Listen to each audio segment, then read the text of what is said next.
अस्सलाम वालेकुम नाज़रीन, मैं हूं आपकी होस्ट अनिशा और आप देख रहे हैं वीकेंड शाइन विद अनिशा। कैसे हैं आप लोग? ठीक ठाक? मैं बिल्कुल ठीक हूं और मेरी दुआ है आप हमेशा हंसते मुस्कुराते रहें, खुश रहें, आबाद रहें और इसी तरह मेरा शो देखते रहें। आज है जी संडे का दिन और इतवार के दिन जो है काफ़ी लोग जो है इस टाइम सो रहे होते हैं और काफ़ी लोग हमारी तरह जाग रहे होते क्योंकि उन्हें सुबह सुबह या तो जॉब पे जाना होता है या कुछ। खैर लॉकडाउन है तो आपको जैसे पता है कि लोग वैसे ही लॉकडाउन जब हो जाता है तो, और संडे का दिन आज तो है ही लॉकडाउन, मतलब चल तो रहा है लॉकडाउन पर एक जो छुपे हुए कोई ऑफिस अगर खुले हुए थे तो आज वो बिल्कुल बंद है।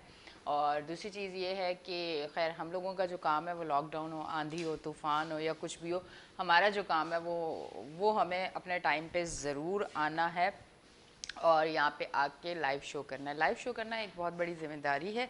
अच्छा, इस जिम्मेदारी को मैं एक चीज़ कहूँगी कि कोई भी काम करने के लिए वो जिम्मेदारी सिर्फ एक इंसान की नहीं होती जो सामने नज़र आ रहा होता है, उसके पीछे बहुत सारे लोगों का हाथ होता है। तो एक अच्छी टीम जो है इस जिम्मेदारी को निभाने में आपका साथ देती है। जो लोग इस जिम्मेदारी में आपका साथ देते हैं और आपको उस टाइम पे यहाँ स्क्रीन पे या किसी भी जगह पे बिठाते हैं, तो उनको ज़िम्मेदार होना चाहिए। जो लोग ज़िम्मेदार नहीं होते तो फिर स्ट्रगल उस इंसान को करनी पड़ती है या उस इंसान को सफ़र करना पड़ता है जो इंसान सामने नज़र आ रहा होता है। जैसे कि अगर मैं हूँ और अगर मेरी टीम का या जो लोग मुझे यहाँ तक पहुँचाते हैं, अगर वो अपनी ज़िम्मेदारी टाइम पे नहीं पूरी करते और मैं भी उस चीज़ को अगर सोच के बैठ जाऊँ ठीक है उन्होंने ज़िम्मेदारी पूरी नहीं की तो मुझे क्या ज़रूरत है, मैं भी नहीं पूरी करती, तो उसमें फिर ये होता है कि मामलात ख़राब होते हैं। किसी एक शख्स को ज़िम्मेदार फिर लाजमी होना पड़ता है। खैर मेरा मेरा शुरू से एक ये है कि मेरी कोशिश होती है कि मैं जो काम सोच लूँ करना है, मेरी जॉब हो, मेरा शो हो या जो भी हो, फिर मैं उसको बहुत ज़िम्मेदारी के साथ करती हूँ। मैं कोशिश करती हूँ कि मेरी तरफ से कोई गलती ना हो, मैं अपने टाइम पे अपना काम कर दूँ। होता है कुछ लोग आपको बहुत करते हैं कि आप उस काम को ना कर सकें, पर मैं बहुत हिम्मत के साथ वो काम कर लेती हूँ क्योंकि मैं शुरू से बचपन से ऐसी हूँ।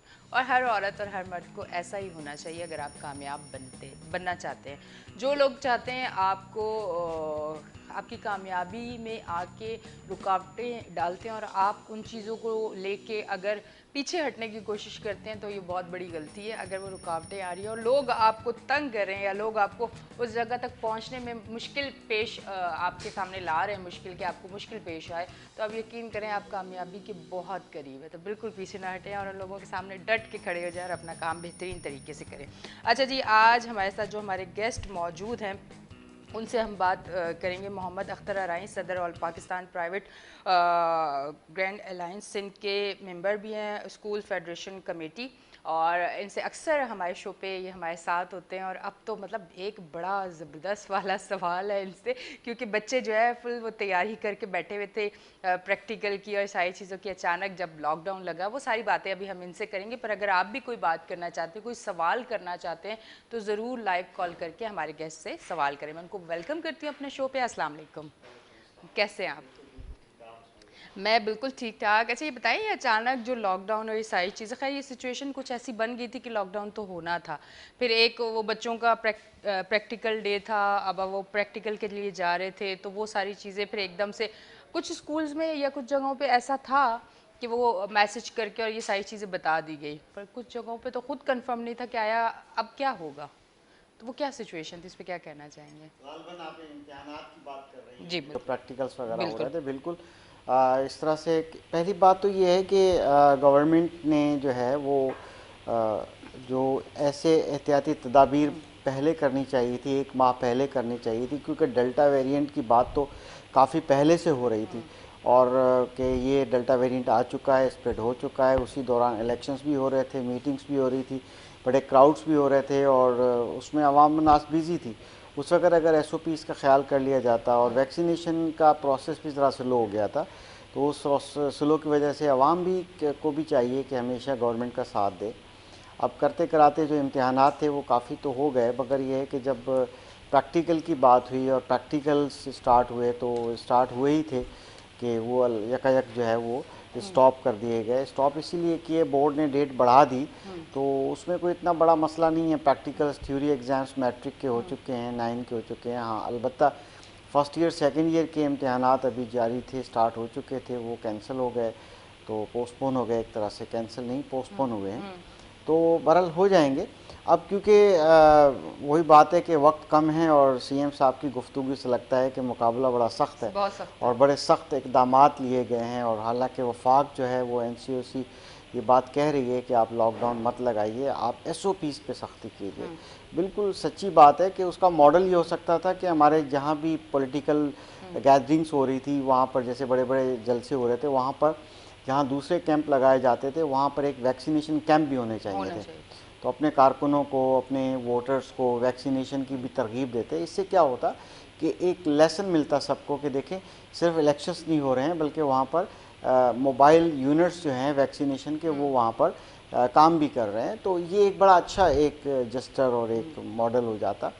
और इस तरह से पहले से अगर ये कैंपेन चलती और ज़बरदस्ती ही समझ लीजिए, जब वैक्सीनेशन करानी है तो फिर करानी है। उसमें तालीमी इदारे भी सपोर्ट कर रहे हैं। हमने all Pakistan private school federation ने पूरे पाकिस्तान के अंदर बहुत से स्कूल्स प्रोवाइड किए हैं, वहाँ पर अरेंजमेंट्स किए हैं वैक्सीनेशंस के, और अपने स्टाफ को भी वैक्सीनेशंस करवाई है। बल्कि वहाँ पर जो हमारी स्कूल वैन्स होती हैं उसके ज़रिए ले जाकर टीचर्स को, अपने नॉन टीचिंग स्टाफ को भी वैक्सीनेशन कराई है, ताकि हमारा जो टारगेट था 15 जुलाई का, कि 15 जुलाई से पहले जो है हमारी तकरीबन 90-95% कम से कम वैक्सीनेशन हो जाए। अनलेस के जो मेडिकल इश्यूज़ होता है कुछ फीमेल्स के साथ या किसी डॉक्टर से एडवाइस करते हैं कि अभी ना करवाइए, तो अदरवाइज़ हमने बड़ी कोशिश की। अब इसी तरह से अब ज़रूरत इस अमर की है कि तालीमी सिलसिला नहीं टूटना चाहिए, क्योंकि अच्छा, कल की बात पे भी मैं आपसे एक बात करूंगी कि कल गवर्नमेंट की तरफ से और नासिर हुसैन शाह साहब की भी मैंने एक देखा कि उन्होंने कहा कि जहाँ 100% वैक्सीनेशन हो चुकी है वो मतलब इदारे या ऑफिस या जो भी जगह हैं वो खुलना शुरू हो जाए, ठीक है, वो खुल जाएंगी। पर स्कूल्स के लिए क्या उन्होंने कुछ कहा है उसकी तरफ से, गवर्नमेंट की तरफ से कोई आपको कुछ बताया गया है कि अब स्कूल्स का क्या है? जी बिल्कुल, क्योंकि देखें तालीम जो है वो तो बेसिक है। अगर तालीम पे आप ध्यान नहीं देंगे, आप तालीम की तरफ नहीं देखेंगे, आप ये सिर्फ सोचेंगे कि ताजिर नाराज़ ना हो जाए, मार्केटें खुल जाए, ताजिर नाराज़ ना हो जाए, तो आप तालीम की तरफ ध्यान ना दें, तो ये तो मुझे लगता है कि बहुत बड़ा लॉस है हमारा। बिल्कुल बिल्कुल, ये इस तरह से जो उन्होंने अनाउंसमेंट की है बड़े उससे की गई है कि ताकि नोटिफिकेशन भी निकाल देंगे। उसमें तालीमी इदारों की बात सिर्फ नहीं की गई, फैक्ट्रीज़ की बात नहीं की गई, बस उन्होंने ये कहा है कि जिन इदारों में 100% वैक्सीनेशन करा दी गई है उनको खोल दिया जाएगा, वो खोल दें। एक तरह से वो उन्होंने कहा था इसको नोटिफाई कर देते हैं, आप खोल दीजिए। जब इदारों की बात हो रही है तो फिर उसमें तालीमी इदारे भी हैं, और अल्हम्दुलिल्लाह तालीमी इदारे तो इस वक्त 90% तक ऑन एवरेज जो है फर्स्ट डोज तो कंप्लीट है, और बहुत से लोगों के 50% के लगभग 46% तक तो सेकंड डोज भी हो चुका। अच्छा। क्योंकि अभी वो जो 15 की डेट दी थी, 15 अगस्त तक जो है वो हमारा 1 मंथ का पीरियड होता है और 1 मंथ के बाद सेकंड डोज लगता है। वो तो टेक्निकल कैलकुलेशन है, मगर ये है कि फर्स्ट डोज तो हमारा 95% के लगभग हो चुका है ओवरऑल। कहीं 70% भी होगा, कहीं 80% भी होगा, कहीं 100% भी होगा। तो ये किया जा सकता है, जैसे कि कल गवर्नमेंट ने कहा और आपने कहा कि हम 2 अगस्त से हम गवर्नमेंट से गुजारिश करेंगे, जो कि स्टीयरिंग कमेटी का फैसला भी था, तो लिहाजा 2 अगस्त से तालीमी साल तो शुरू कर देना चाहिए। बेशक उसको स्टार्ट आप जो है ऑनलाइन ही कर दें, क्योंकि 1 हफ्ते का फ़िलहाल आपने लॉकडाउन लगाया है, तो 1 हफ्ते के लिए कम से कम उसको जो है इजाज़त मिल जानी चाहिए कि बच्चे आकर SOPs के मुताबिक बुक्स वगैरह अरेंज कर लें, शॉप से ले लें, और जो भी कॉपीज़ और जो भी फर्दर कोर्स की रिक्वायरमेंट्स होती है वो ले लें, और तालीमी साल का स्टार्ट जो है वो 2 अगस्त से हो जाए, बेशक ऑनलाइन ही क्यों ना हो। यह हमारा मुतालबा है। आज संडे का दिन है और हम मुतालबा कर रहे हैं गवर्नमेंट से कि खुदारा बच्चे जो है ईद की छुट्टियां और ये एक्सटेंड और ये करते करते 3-4 हफ्ते हो चुके हैं, और अब बच्चे फिर दोबारा से रिवर्स हो रहे हैं, तो लिहाजा ऑनलाइन की इजाज़त दे देनी चाहिए। ग्रैंड अलायंस की आज भी बड़ी इंपॉर्टेंट मीटिंग होने जा रही है। Grand alliance of private schools of Sindh जो है बन चुका है, वो 24 से ज़्यादा बड़ी एसोसिएशंस सखर से लेकर यानी कश्मीर से लेकर जो है कराची तक के एसोसिएशंस में शामिल हैं। वो फैसला करने जा रही हैं कि हम ऑनलाइन जो है एजुकेशन स्टार्ट करते हैं।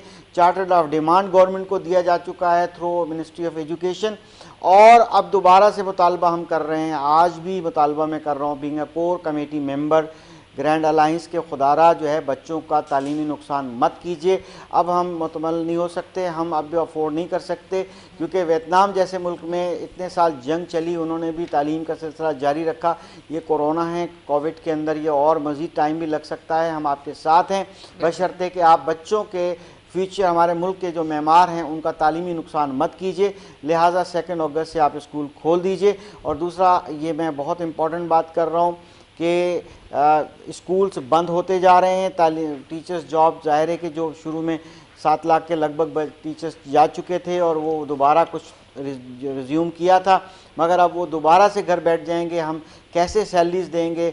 1 की डेट आ रही है, हमारे ऑफिस को खोलने की इजाज़त दे दी जाए, ताकि हम जो पेरेंट्स, अच्छे पेरेंट्स हैं माशाल्लाह, वो कुछ पेरेंट्स ऐसे हैं कि 25 से 30% पेरेंट्स तो वो टाइम से पैसे देते हैं, एहसास ज़िम्मेदारी का एहसास करते हैं। कुछ बैठ के जो है ये देखते हैं कि क्या हो रहा है, कुछ तो देखते हैं कि स्कूल बंद हो रहा है तो चलो फीस भी छोड़ दो और फीस भी नहीं मिलेगी। तो ये नुकसानात जो है ना, बेसिकली गवर्नमेंट की जिम्मेदारी है, फंडामेंटल राइट है। जहाँ गवर्नमेंट सेहत का इतना ख्याल रखती है, हम शुक्रिया अदा करते हैं कि सेहत के लिए आप ज़बरदस्ती भी जो है वैक्सीनेशन कर रहे हैं। बिल्कुल, आप ठीक है, बच्चों को पोलियो ड्रॉप भी पिलाते रहे सेहत के लिए, बहुत अच्छा किया। सेहत का तो बहुत अच्छा ख्याल कर रहे हैं आप। तो क्या तालीम जो है, मुफ्त तालीम कानून पाकिस्तान के मुताबिक जो है वो भी तो आपकी जिम्मेदारी है, वो क्यों नहीं आप जबरदस्ती करते? हाँ। उसके लिए क्यों ऐसे इकदाम क्यों नहीं करते? अगर 50% भी तवज्जो दे दी जाए, 30% भी उतनी अहमियत उसको दे दी जाए, तो मेरा ख्याल है कि तालीम इतना सफ़र नहीं करेगी। गवर्नमेंट इदारों के हालात आपको पता है कि उस स्कूल्स में ज़ाहिर है कि वहाँ पर बहुत सी सहूलियात, यानी पीने का पानी नहीं है, वहाँ वाशरूम नहीं है, वहाँ लाइट नहीं है, बिल्डिंग्स नहीं है, गोस्ट स्कूल हैं, गोस्ट टीचर्स हैं, गोस्ट बच्चे भी मौजूद हैं। तो कोई पता नहीं है क्या हो रहा है। वो पीले स्कूल तो बस समझ लो लॉक लगा हुआ था, पहले ही उनके अंदर कोरोना था, और वहाँ पर जानवर पढ़ रहे थे, गाय भैंसें पढ़ रही थी या जिन्नात पढ़ रहे थे वहाँ पर, और घर बैठे उस्ताद उनको पढ़ा रहे थे। अब खुदारा आर्टिकल 25A के तहत जो प्राइवेट सेक्टर आपकी मदद कर रहा था, अब वो पिछले 18-20 महीनों के अंदर फ्लॉप हो गया है, बैंक करप्ट हो गया है, उनके पास कुछ भी नहीं बचा, और वो अब तनख्वाहें भी नहीं दे पाएंगे। इन उस्ताज़ा की, उन नॉन टीचिंग स्टाफ की बद्दुआएं लगेंगी। ज़ाहिर है कि हम देना चाहते हैं, खुदारा हमें ऑफिस खोलने की इजाज़त दे दी जाए, कल से सेशन स्टार्ट करने की इजाज़त दे दी जाए, बेशक फ़िलहाल 1 हफ़्ते के लिए ऑनलाइन ही क्यों ना हो जाए, ताकि वो मामला चल पड़े। और उसके बाद इंशाअल्लाह ताला आपके ताउन से, गवर्नमेंट के ताउन से, चाहे वो सूबाई हुकूमत हो, फेडरल हुकूमत हो, मुकम्मल लॉकडाउन के मुतमल नहीं है, हम लोग वो बर्दाश्त नहीं कर सकते। फेडरल गवर्नमेंट भी ये कह रही है। और एक मजदूर बेचारा कैसे रोटी कमाएगा, वो किस तरह से खाएगा, क्या करेगा? यानी कि कल लॉकडाउन कितना, मतलब मैं जब चैनल से बाहर गई हूँ तो मुझे मतलब समझ नहीं आई थी। कराची बिल्कुल प्रॉपर लॉकडाउन, सब कुछ बंद। यहाँ तक मुझे सब्जी वाला कहीं रास्ते में नहीं नजर आया कि सब्जी वाला भी मतलब खुला हुआ हो। हालांकि मेरे हाल से तंदूर वगैरह कहा था कि खुले में होंगे ताकि औरतें परेशान ना हो, घर पे मर्द हजरात भी होंगे तो रोटी बनानी पड़ जाएगी। तो और अच्छा देखिए, सेहत का जहाँ ख्याल किया वहाँ औरतों का भी ख्याल किया कि तंदूर खुले रहेंगे, मतलब औरतों का वोट है उस तरफ। इसलिए मजाक है ये। अच्छा, अब मैं एक ये चीज़ कहना चाहूँगी कि वैसे भी तो स्कूल्स जो हैं वो SOPs को फॉलो कर रहे थे। वैसे भी तो आप देखें हफ्ते में 3 दिन मेरे हाल से जाना पड़ता था बच्चों को, और फासले से बैठ रहे हैं, जो है वो मास्क पहन रहे हैं, सैनिटाइज़र जो है वो उनके पास है, सारी चीज़ें उसी हिसाब से चल रही थी ना। तो अब मेरे हाल से उस हिसाब से चलानी चाहिए, क्योंकि अब जो है ज़रूरत है कि हमारे 2 साल वैसे ही ज़ाया हो चुके हैं। बच्चे वैसे ही आप देखें कि वो जो अभी एग्ज़ाम गुजरे हैं उसमें बहुत अच्छी तरह सारी चीज़ें नज़र आ गई हैं कि बच्चों ने क्या किया है वहाँ जाके, और किस तरह से आज़ादी से जो है वो चीटिंग हुई है और आज़ादी से करवाई गई है। पॉलिसी मेकर्स के फॉल्ट है ना। देखिए, बच्चा तो बच्चा है, वो तो जाहिर है कि जब आप एनवायरनमेंट, बेसिकली कहलाता है एनवायरनमेंट, जितनी ग्रूमिंग होती है ना, जितनी भी सोच डेवलप होती है वो एनवायरनमेंट से होती है। जो हमारे हुक्मरान होते हैं, जो पावर में होते हैं, पॉलिसी मेकर्स होते हैं, जो इस एनवायरनमेंट को मोल्ड कर सकते हैं, बेटर कर सकते हैं, उनका काम है कि ऐसी पॉलिसीज़ बनाएं, ऐसे फैसले करें। जब एडाक बेसिस पे बैठे बैठे फैसले करेंगे और फिर सियासत भी करेंगे ऐसे इश्यूज़ के ऊपर। अब देखें आप, कोविड पे कितनी सियासत हो रही है, कितनी बयानबाजी हो रही है। तो आप मुझे बताइए कि जब एक फाके करेगा, मजदूर की को कौन देगा मजदूरी? मुझे ये बताइए, जो जिसका चूल्हा भी रोज़ाना की आमदनी पे जलता था, फिर जो तनख्वाहें अगर नहीं मिलेंगी, आप डरा रहे हैं। आप देखें कि वैक्सीनेशन सेंटर में रश इतना बढ़ गया है कि जिस तरह जलसों का रश था, बिल्कुल। अब आप जाके ये देखें कि एक्सपो सेंटर के अंदर या इतने जितने भी हैं, यकीन करें 2-2 4-4 घंटे में वो उनको टाइम नहीं मिलता, और सुबह सवेरे जाके वहाँ खड़े हो जाते हैं, जैसे दरवाजा खुलता है लोग अंदर भगदड़ मच जाती है, कतारें हैं, तो कोई सिस्टम कोई निज़ाम नहीं है। और फिर आप कह रहे हैं कि कोरोना बहुत ज़्यादा बढ़ गया है, आपने ख्याल रखना है, वैक्सीन ज़रूर लगवानी है जाके। जी भाई हम लोग लगवाएंगे, ज़रूर लगवाएंगे, पर वहाँ आप देखिए आपने मतलब कर क्या रहे हैं, वहाँ इतनी ज़्यादा रश है, इतनी ज़्यादा लाइन है, वहाँ के जो लोग आपने वहाँ रखे हुए हैं उनसे लोग संभल ही नहीं रहे। वहाँ पे कल भी मेरे हाल से कोई एक एक्सपो सेंटर पे कोई एक लड़ाई झगड़ा हुआ, आवाम को गुस्सा आ गया क्योंकि एक टाइम जब बहुत लंबा गुजर गया तो गुस्सा तो आएगा। डेली बेसिस पर है, देखें डेली बेसिस पे यही हो रहा है, ये अक्सर यानी कि सेंटर पर हो रहा है। अभी हम कल ही एक मीटिंग में मौजूद थे और हमने उस मीटिंग के अंदर जो है स्टेक होल्डर के साथ बात की है, और हम अपने स्कूल्स प्रोवाइड कर रहे हैं कि सेंटर्स की नंबर ऑफ सेंटर्स बढ़ा रहे हैं। अच्छा, अचानक एक ब्रेक आ गया, वो अचानक नहीं आया, पर मैं सोच रही थी बात करते मुझे उनका नहीं, पहले ब्रेक ले लो फिर पूरी डिटेल से जो है वो जवाब लेना। तो हम एक छोटी सी ब्रेक लेंगे, फिर वापस आके यहीं से सिलसिला जोड़ेंगे। जी नाजरीन, हम लेते हैं एक छोटी सी ब्रेक, तो यहीं से जहाँ से हमारी बात रुकी है यहीं से आके ब्रेक के बाद हम शूट करते हैं। लेते हैं एक छोटी सी ब्रेक, मिलते हैं ब्रेक के बाद।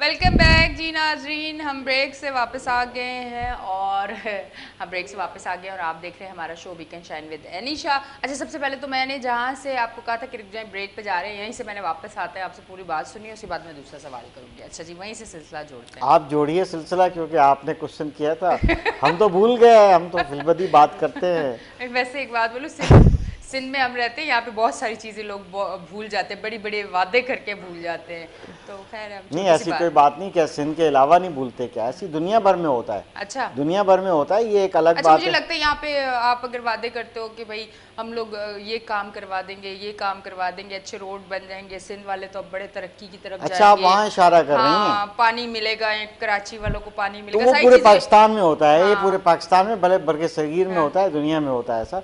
डेवलपिंग कंट्रीज में होता है, डेवलप कंट्रीज में नहीं होता। डेवलप कंट्रीज में जो मैनिफेस्टो होता है, जो वादे किए जाते हैं वो पूरे किए जाते हैं, उनकी कोशिश की जाती है, क्योंकि बाशऊर अवाम होती है, या बाशऊर अवाम नहीं है, शऊर के अंदर एक ऐन का भी हरफ होता है, उस ऐन को काट के शऊर के बजाय शोर पैदा करने वाली अवाम, भरमबाजी करने वाली और बस लाउडो ये वो इस तरह की बातें करने वाले लोग होते हैं। तो इसलिए अच्छा, बाशऊर अवाम बनिए, अपने हकूक़ को जानिए और जिम्मेदारियों को भी जानिए। ये सिर्फ नहीं है कि आपका गवर्नमेंट पे हक है, आपका ये नहीं है कि आपका केएमसी वाले सफाई करने आता है आपका हक है। आप जहाँ हक की बात होती है वहाँ पर आपकी जिम्मेदारी की भी बात होती है, रिस्पॉन्सिबिलिटी की बात। आप कितने जिम्मेदार हैं? क्या आप जिम्मेदार थे कि कोविड का इंजेक्शन आपने लगवाना था, अगर सेहत के लिए गवर्नमेंट ने इंतजामात किए थे तो आपने क्यों नहीं वक्त पे लगाया? आज अगर आप क्राउड होता है, वहाँ रश होती है और रश के अंदर भगदड़ मच जाती है और प्रॉब्लम्स हो रहे हैं, और फिर ये एक और फैलने की जगह बन गई है। क्यों? इसमें स्टेक होल्डर अवाम भी है। हम सिर्फ स्टेक होल्डर गवर्नमेंट को कसूरवार ठहराएं या सूबाई हुकूमत या चाहे वफाकी हुकूमत को ठहराएं या इदारों को ठहराएं, तो हम सब अपने अपनी किरदार के ज़िम्मेदार होते हैं। लिहाजा हमें चाहिए कि हम जो है वो अपनी ज़िम्मेदारी भी पूरी करें और फिर हम हकदार भी बने किसी चीज़ के। अच्छा, एक सवाल मैं आपसे ज़रूर करना चाहूँगी, क्योंकि मेरा दिल कह रहा है कि मैं आपसे ये सवाल करूँ, अच्छा जवाब मिल जाएगा। मुझे ये बताएं, हम वो अवाम हैं कि हमारे पास एक मोबाइल आ गया तो, और फिर हमें ये थोड़ा सा इस्तेमाल भी आ गया कि कोई भी वीडियो बना के या कोई भी बात करके सोशल मीडिया पे ये वीडियो जो है ये लगा देनी, ताकि फिर ये दुनिया मतलब फैल जाए और जो हमारी अवाम है वो नुकसान से बच जाए। हमें पता नहीं होता कि हम जो कर रहे हैं वो गलत है। तो आप नहीं समझते ये कोरोना के लिए, जितनी आपने भी तकरीबन सोशल मीडिया पे देखी होंगी, जो जो चीज़ें आ रही होती हैं, 2 साल पहले जिसकी डेथ हुई है उसकी वीडियो लगा रहे हैं कि देखिए कोरोना में मर गया है, इसने वैक्सीन लगाई थी तो ये लगाते ही मर गया। मतलब ऐसी भी चीज़ें हुई हैं जिसके बाद प्रूफ भी आया है कि तो बंदा 2 साल पहले इस बीमारी से मरा था, ठीक है, ऐसी वीडियोस सोशल मीडिया पे लगा के जो हम जैसे नाजुक दिल के लोग हैं वो डर जाते हैं। मतलब हमारी आवाम डर जाती है, वैसे ही बहुत जल्दी डर जाती है कि क्या पता वैक्सीन लगवाने जाए वहीं मर जाए, मतलब हम तो बचना चाह रहे देखिए हैं, मैं आपका हम इसका मर जवाब जाए। मैं तो समझ गया। आया इन चीज़ों को रोकने के लिए भी हुकूमत को कोई काम करना चाहिए ताकि आवाम जो है वो डरे नहीं और हम इसको जिस सिमत में ले जाना चाह रहे हैं वो उस तरफ जाए। आवाम डर जाती है, मैं आपको सच बताऊं, ये इस तरह की वीडियोस देख के ना बहुत ज़्यादा लोग डर के हैं। देखिए बात पता है क्या, हम अल्लाह ताला ने अशरफुल मखलूक़ात इंसान को बनाया है, हमें सोचना और समझना चाहिए। हमारी समझदानी जो है ना वो ये काम नहीं करती। हम लोग जो है ना इस इन्वायरमेंट के अंदर जो एक अजीब किस्म का खिचड़ा पका हुआ है। अब आपको पता है लोगों को ये बात का पता होगा, अक्सर पता है मगर कुछ को पता भी नहीं है। ये बाकायदा मोनेटाइज होती हैं ये वीडियोस जो है ना कमर्शियली यूज़ होती हैं, मीन्स से पैसा कमाने का ज़रिया होती हैं। पहले तो यूट्यूब हुआ करती थी, नाज़र के सामने नाम ले रहा हूँ, ज़ाहिर लेना पड़ रहा है। उसके बाद जितने भी सोशल मीडिया प्लेटफॉर्म्स हैं उसके अंदर भी जितनी वीडियोस के ऑप्शन हैं वो सबसे पैसा कमाया जाता है। अक्सर व बेशतर लोग मुख्तलिफ़ टाइप की वीडियोस बनाते हैं, बाज़ों का लाफ्टर की बनाते हैं, बाज़ों का किसी रिसर्च बेस्ड अच्छी चीज़ें भी बनाते हैं, बाज़ों का ऐसे ही बनाते हैं अपलोड कर देते हैं। अब वो लोगों को मज़ा आता है, चैनल बने होते हैं, उनको डॉलर्स मिलते हैं, अकाउंट में पैसे आते हैं एक लिमिट के बाद, एक हद के बाद, इतने मिनट्स का हो जाए तो उसके बाद अब उससे ये है कि उनकी बला से आवाम ने तो एक पैनी एक पैसा कमाना है और मज़ा लेना है, चस्का लेना है, तो वो अपलोड पे अपलोड किए जा रहे होते हैं और हम आवाम में फॉरवर्ड पे फॉरवर्ड किए जा रहे होते हैं।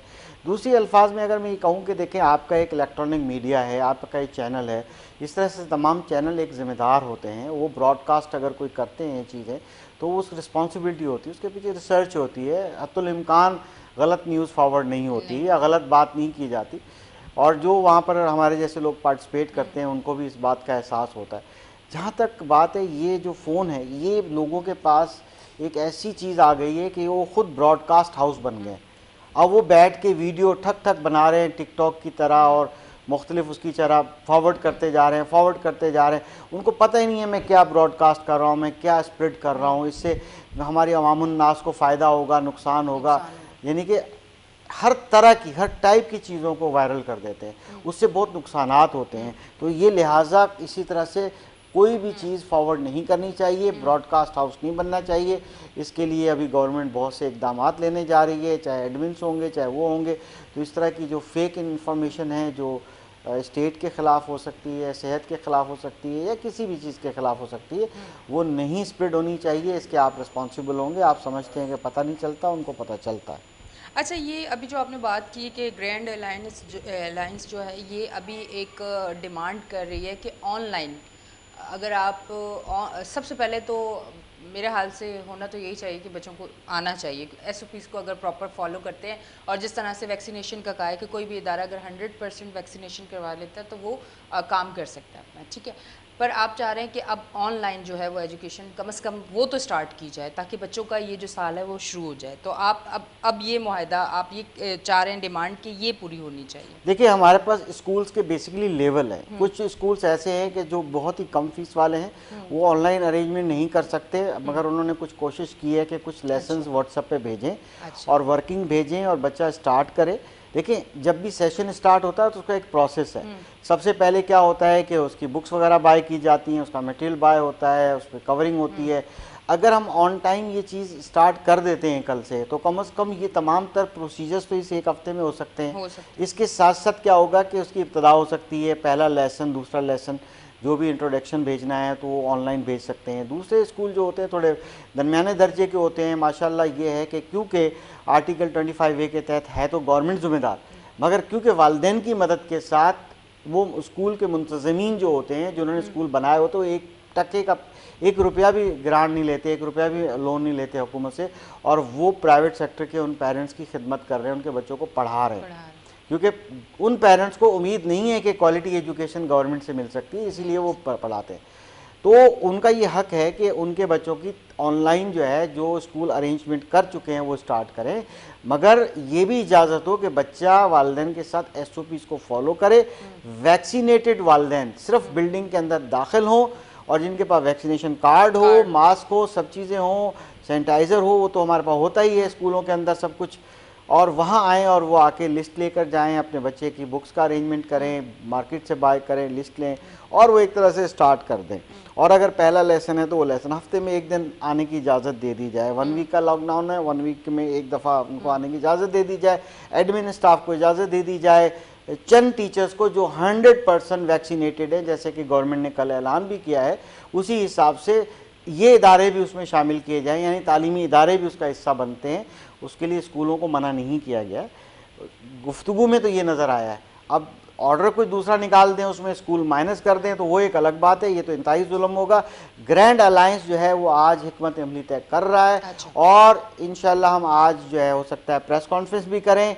अब हम लोग एजुकेशन पे बात करेंगे और हमारे साथ कुछ पेरेंट्स की एसोसिएशंस भी शामिल हैं, क्योंकि एक बात याद रखिएगा, हर स्कूल में एक पेरेंट की एसोसिएशन होती है, क्योंकि बाय लॉ भी एक जिन जो पेरेंट्स और टीचर एसोसिएशन कहलाती है कि वो भी हमारा किरदार, असल पेरेंट वो हैं। कुछ नाम निहाद कुछ वुकला वगैरह पेरेंट्स एसोसिएशन बना के बैठ जाते हैं और वो उन नादान पेरेंट्स के बहकावे में आकर उनसे पैसा बटोरने के लिए ये सारे ड्रामे करते हैं। बाज़ औक़ात मीडिया पे इस तरह के ड्रामे आ जाते हैं और वो असल नुमाइंदगी नहीं करते वालिदैन की, ठीक है। अगर वो असल नुमाइंदे होते तो गवर्नमेंट से कानूनी हक मांगते, आर्टिकल 25A बार बार मैं कहता हूँ उसका हक मांगते। अगर सही पेरेंट्स की वो नुमाइंदगी कर रहे होते तो पेरेंट्स के लिए स्कूलों की क्वालिटी, गवर्नमेंट स्कूलों के मयार को बढ़ाने की बात करते, ना कि वो किसी एक इंडिविजुअल बंदे के झगड़े को लेकर और उस पर ब्लैकमेल करते स्कूलों को। इस तरह के वो पेरेंट्स के एसोसिएशन के नुमाइंदे नहीं होते। तो हमारे साथ हर स्कूल से जो पेरेंट्स का एक ग्रुप होता है वो हमें बहुत ज़्यादा प्रेशर डेवलप करता है कि वो ये कहता है कि जब हम अपनी मर्ज़ी से पैसे दे के पढ़ाते हैं और गवर्नमेंट हमें कोई पढ़ाने के लिए वसाइल नहीं देती और प्लेटफॉर्म नहीं देती अच्छी तालीम का, तो फिर हमारा फ़ैसला अलग होना चाहिए। ठीक है। इसीलिए लिहाजा हमें ऑनलाइन की इजाज़त दी जाए SOPs के साथ, 100% SOPs के साथ, और उसके अंदर 100% वैक्सीनेटेड स्टाफ को ही लिमिटेड बुलाया जाएगा। अच्छा, इंशाल्लाह। ऑनलाइन की मैं जो बात सुन रही हूँ उस पर मैं अगर एक और बात आपसे करना चाहूँ कि ऑनलाइन पाकिस्तान से बाहर दूसरे ममालिक में ऑनलाइन एजुकेशन है, ठीक है। यहाँ पे हम पे एकदम से समझे कि वो एक प्रॉपर प्लानिंग के साथ नहीं, वो एकदम से मुसल्लत की गई क्योंकि कोरोना, लॉकडाउन, ये सारी चीज़ें आई। अब रोक तो नहीं सकते थे सिलसिला। आप नहीं समझते कि अब इंशाल्लाह दुआ है दिल से कि कोरोना ख़त्म हो जाए और वैक्सीनेटेड जब लोग सबको वैक्सीन लग जाएगी तो उसके बाद भी ऑनलाइन एजुकेशन ज़रूर होनी चाहिए, या तो कोई ऐसी पॉलिसी बननी चाहिए कि बच्चे, क्योंकि अभी ऑनलाइन एजुकेशन को बच्चे समझ ही नहीं पा रहे, क्योंकि एकदम से जब कोई चीज़ आती है, अब जैसे हम बच्चे को स्कूल भेजते हैं, पहले तो हम उसको आदत डालते हैं कि वो जाके बच्चा स्कूल में बैठे, उसे पता हो कि यहाँ जाना है, फिर उसके बाद स्टेप बाय स्टेप बच्चा आगे जाता है। इस तरह से आप नहीं समझते कि ऑनलाइन जब चलाना ही है सिस्टम तो अब उसको प्रॉपर प्लानिंग के साथ किया जाए, ये नहीं कि जब वैक्सीन हो जाए उसके बाद बच्चा भाई स्कूल जा रहा है, अब ऑनलाइन वाली चीज़ रुक चुकी है, हमें बेस बनानी चाहिए ना। बिल्कुल आपने सही फरमाया। मैं आपको थोड़ा सा बता दूं कि पहली बात तो ऑनलाइन एजुकेशन जो है वो सेंसिबल बच्चों के लिए होती है कि जो थोड़े से ग्रोन अप बड़े हो जाते हैं, वो जो कंप्यूटर को ऑपरेट कर लेते हैं, उनके पास स्किल होता है। और मगर ये है कि ये स्टार्ट कहाँ से होता है? स्टार्ट बच्चा जब पैदा होता है, बोलना शुरू करता है, जो अपनी सराउंडिंग में स्क्रीन्स देखता है, माँ बाप के हाथों में मोबाइल देखता है, तो वो बोलना सीखता है, तो साथ साथ ही वो अपनी वो डिवाइस चलाना सीख जाता है। बल्कि कुछ वालिदैन तो कहते हैं कि ये अभी बोलना उतना नहीं सीखा, मगर हमारा मोबाइल उठा के सब चीज़ें स्टार्ट कर लेता है और ये सब कुछ करता है। इसका मतलब है हम लोग न्यू जनरेशन स्कूल सिस्टम के अंदर हम ये कहते हैं ये IT स्मार्ट बच्चे पैदा हुए हैं, इनको IT स्मार्ट एजुकेशन सिस्टम चाहिए। IT स्मार्ट एजुकेशन सिस्टम रातों रात कोविड की वजह से एकदम नहीं हो सकता, इसके लिए एनवायरनमेंट डेवलप करना पड़ता है। इसके लिए देखिए यहाँ पाकिस्तान में पेरेंटिंग की भी कोई ट्रेनिंग्स नहीं है, ठीक है, टीचर ट्रेनिंग प्रोग्राम्स भी इतने अच्छे नहीं हैं, उसके लिए भी प्राइवेट सेक्टर तो अपनी ट्रेनिंग्स करता है, कैरियर डेवलपमेंट बच्चे टीचर्स की अच्छी करता है, मगर गवर्नमेंट के जो इदारे होते हैं वो डिग्रियां बांट रहे होते हैं, सर्टिफिकेट दे रहे होते हैं और वो ट्रेनिंग नहीं होती। तो ट्यूटर भी ट्रेन नहीं होते, पेरेंट्स के लिए भी ट्रेनिंग प्रोग्राम होना चाहिए। मगर क्योंकि न्यू जनरेशन स्कूलिंग सिस्टम के हिसाब से बच्चों को क्लासरूम के अंदर टेक्नोलॉजी इंट्रोड्यूस करनी चाहिए सबसे पहले।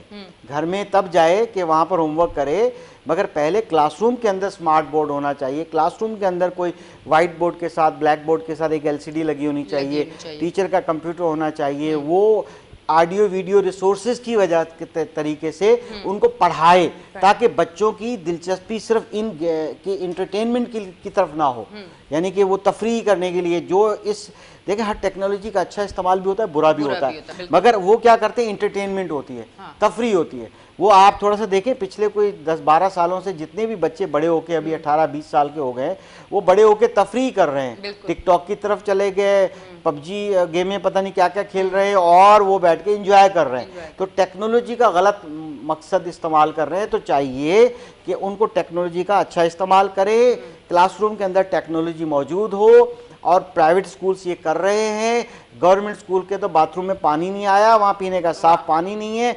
अब स्कूल जब वो करेंगे तो फिर यह है कि उसका पोर्टल भी होगा, फिर LMS यानी लर्निंग मैनेजमेंट सिस्टम भी होगा। लर्निंग मैनेजमेंट सिस्टम लगाना कोई बड़ा मसला नहीं है, बहुत से हमारे स्कूल्स कर चुके हैं अल्हम्दुलिल्लाह, प्राइवेट स्कूल्स कर चुके हैं, और वो बच्चों को घर पे जाते हैं, वो पोर्टल से होमवर्क वगैरह सारी चीज़ें देख लेते हैं। इसमें ऑनलाइन दो तरह से होते हैं, या तो जैसे कि हम गूगल क्लासरूम है या टीम है, इस टाइप के प्लेटफॉर्म्स मौजूद हैं, मगर कुछ ऐसे होते हैं कि एक लाइव क्लास होती है, और लाइव क्लास के लिए एनवायरनमेंट इतना अच्छा नहीं है, इंटरनेट नहीं है, इलेक्ट्रिसिटी नहीं है, और बहुत से और मसाइल हैं।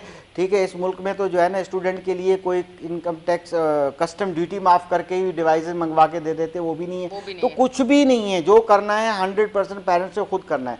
तो जब ये गवर्नमेंट सपोर्टिव इकदाम उठाएगी तभी ये मुमकिन होगा। क्लासरूम में टेक्नोलॉजी जाएगी, फिर घर में जाएगी, बच्चे इस टेक्नोलॉजी का पॉजिटिव यूज़ करना शुरू करेंगे, तो फिर ये वेस्टेज ऑफ टाइम नहीं करेंगे बैठ के, और फिर वो किताबों के साथ साथ उस टेक्नोलॉजी से पढ़ के आगे जाएंगे। रियल दुनिया ऐसी ही कर रही है, आप देखें आईपैड पे दुनिया पढ़ रही है, एजुकेशन पेपरलेस हो गई है। पाकिस्तान में 2025 तक 70% कमाने के ज़राए, 70% काम करने के ज़राए, आमदनी के ज़राए IT पर बेस करते होंगे, ऑनलाइन बेस करते होंगे, चाहे बिजनेस हो, जॉब्स हो। सेकंड जॉब लोग ऑनलाइन पे कर रहा होगा, एक जॉब फिजिकल कर रहा होगा। तो अब स्किल्ड पर्सन भी जो होंगे, एक मैकेनिक की मैं हमेशा बात करता हूँ कि मैकेनिक भी IT स्मार्ट होगा तो वो कामयाब होगा। उसकी रीज़न ये, इलेक्ट्रिशियन भी होगा तो IT स्मार्ट होगा, वो कामयाब होगा, क्योंकि वो पैनल जो है वो आजकल इलेक्ट्रिकल पैनल आ रहे हैं। गाड़ियाँ जितनी इंपोर्ट हो रही हैं बाहर से, ये सारी बोर्ड वाली हैं, चिप बोर्ड वाली हैं, और उसको डायग्नोज करने के लिए जैसे ECG की जाती है, ऐसे प्लग इन करके उसको सिस्टम उसको डायग्नोज किया जाता है। तो कहने से मुराद है ये IT स्किल्स हमारी इस जनरेशन के लिए जो 2030 में प्रोफेशनल लाइफ में जाएगी, 2035 में डिग्री प्रोग्राम तक पहुंचेगी, इन बच्चों को IT स्किल्स दरकार हैं।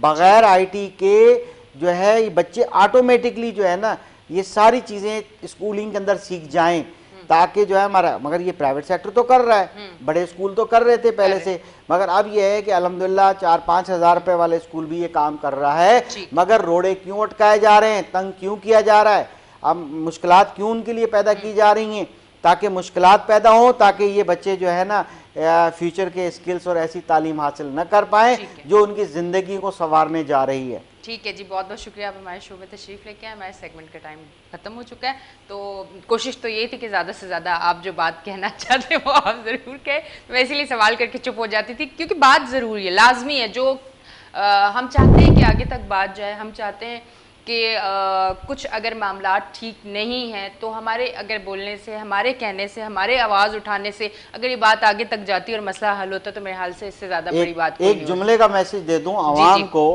ख़ास तौर पे जो आवाम मिडिल क्लास आपको देख रही है, खुदारा स्कूलों से ताउन कीजिए। ये टेक्नोलॉजी आपके लिए इम्पोर्टेंट है। कुछ लोगों का आज भी जी कोरोना ख़त्म तो छोड़ें, ऑनलाइन क्यों पढ़ाएं।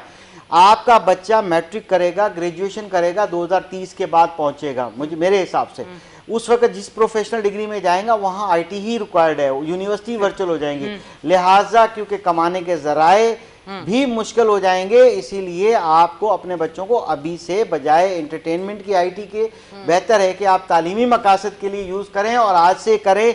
कोरोना का बहाना हो गया, मगर इसका कोई फ़ायदा भी उठाएं। तो स्कूलों से ताउन कीजिए, अपने उन स्कूलों में जाएं उनको जितना मुमकिन हो सकता है थोड़ी बहुत फीस दें, ताकि वो तालीमी इदारे आपके लिए मुखलिस हैं। उनको खुद कहें कि आप ऑनलाइन सिस्टम करें, क्लासरूम में टेक्नोलॉजी लगाएं, ताकि मेरा बच्चा फ्यूचर के लिए मैं पढ़ा रहा हूँ, फ्यूचर स्किल्स चाहिए। ठीक है जी, बहुत बहुत शुक्रिया, आप हमारे शो पे तशरीफ़ लेके आए। जी बिल्कुल, आज अख्तर अराई साहब ने बहुत अच्छी बातें की और बहुत हमें पेरेंट्स जो हैं उनको भी अपनी ज़िम्मेदारी जो है वो भरपूर निभानी चाहिए। हमें ये बात नहीं करनी चाहिए, हमें तनकीद नहीं करनी चाहिए, क्योंकि अक्सर मेरे शोज़ पे भी तनकीद होती है। जब कॉल आती है तो वो ये कहते हैं कि फ़ीस के लिए हमारे बच्चों को निकाल दिया या रोक दिया, ये बातें। आप ये भी सोचें कि स्कूल जो है वो तैयार तो नहीं था ना कि वो अब टीचर्स की फ़ीस भी दे, वो बिजली का बिल भी दे, वो सारी चीज़ें दे, हर एक चीज़ उनको भी करनी है। तो उसके लिए आप भी एक ज़िम्मेदार शहरी, ज़िम्मेदार माँ बाप बन के जो है सपोर्ट करें, इनका साथ दें और इनके साथ खड़े हों, क्योंकि बेहतर पाकिस्तान और पाकिस्तान तरक्की तभी करेगा जब हम मिलजुल के अपने बच्चों के लिए जो उनका फ्यूचर है उसके लिए बेहतर जो है बेहतर हल जो है वो निकालेंगे। तो खैर, आप देख रहे हैं हमारा show weekend shine with Anisha. तो हम लेते हैं एक छोटी सी ब्रेक के बाद मैं वापस आती हूँ, क्योंकि 11 बजे तक मैं आपके साथ हूँ लाइव।